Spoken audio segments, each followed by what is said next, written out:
All right, so it's springtime here in the eastern forests in Virginia, and a lot of plants are starting to sprout up. A lot of different animals are starting to come out. But with some of the plants that are starting to grow, there are some things that you need to be aware of. So we've got on this tree behind me a few different vines that are creeping up and down. One of these sets of vines is poison ivy. And so I wanted to point these out and show folks how to identify those. And you get a couple of different species of poison ivy across the United States. I don't know exactly how many species there are, but for sure there's an eastern and a western species. They make it all the way down into Mexico, and then they probably make it up into Canada a little bit. But these are in the cashew family, these poison ivy species. And behind me you can identify a couple of different vines. And I'm going to try not to step on the poison ivy on my way over here, but you'll notice that there's this one right here at the tip of my finger, and that is going to be poison ivy. You can see based on the 3 lobes that this has. Try and give you a good look. That's just starting to grow, and I'm trying not to put my hand anywhere on any of this because it's got a compound, an oily substance that's in the leaves and on the vines that will make you itch like crazy. And it impacts some people more than others, but it's definitely not something you want to get on your skin, and you can spread it to different parts of your skin if you're itching and scratching, and it can cause a lot of problems for you. Now, those leaves, those are brand new shoots, so they're really small. They're going to get a lot bigger, and you can't just go based off a leaf shape because there's a lot of differences in morphology in the physical appearance of poison ivy leaves. So it's best to focus on the fact that there's 3 lobes, 3 different leaves that come off of each tip on these poison ivy. And you'll also notice that on these vines, there's a lot of hairs sticking out up and down these vines here. And that's a really good indication that you're looking at poison ivy from a distance. And you can see that creeping up the trunks of these trees all up through this forest here, even from a distance and even in the wintertime. So I'll put up a couple of videos that give you a better look at just those vines when they get really big and mature. These ones are pretty small, but you have to be careful because there's not always a vine that's really obvious, and you can be walking along the trail and you can have all these plants growing, most of which won't bother you.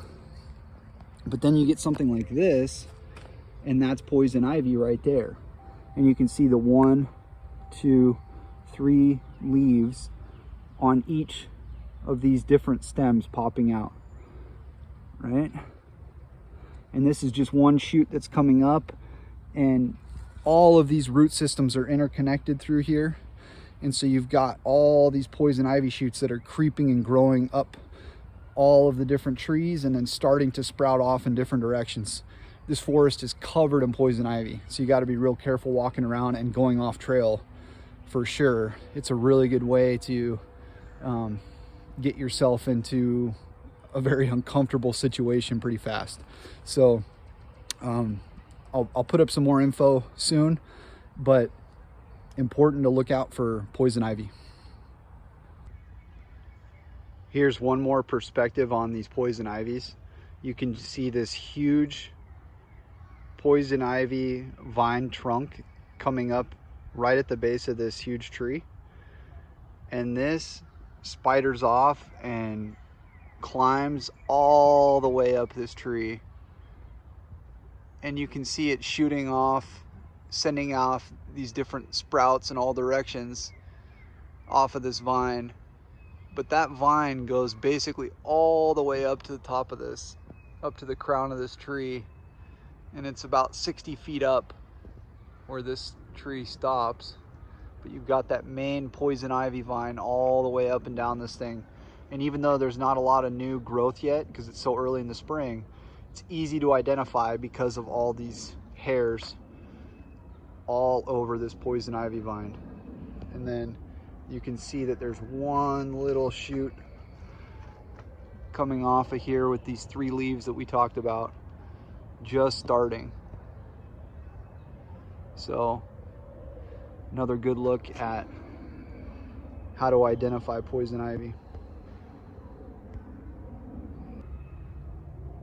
Here's another perspective for identifying poison ivy. You can see some different plants, different vines creeping up and down this tree.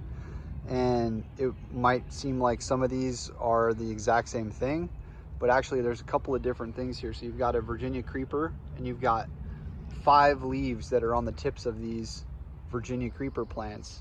So even though the vines look very similar, it's a completely different plant, and it is also poisonous, and you don't want to ingest anything on the Virginia creeper, but it's not going to cause the itching that a poison ivy plant will cause. And if you climb up here a little bit higher in the tree, you're going to see some of those poison ivy plants, and those are going to be your leaves of 3 up there, right? So just another way, another perspective for looking at some of these different creeping vines up and down these trees here in the eastern forests. Now, one other thing to keep in mind is leaves of 3 is not something that applies to all plants. It's not just an indication for poison ivy. So an example is this raspberry plant here. It has leaves of 3, right?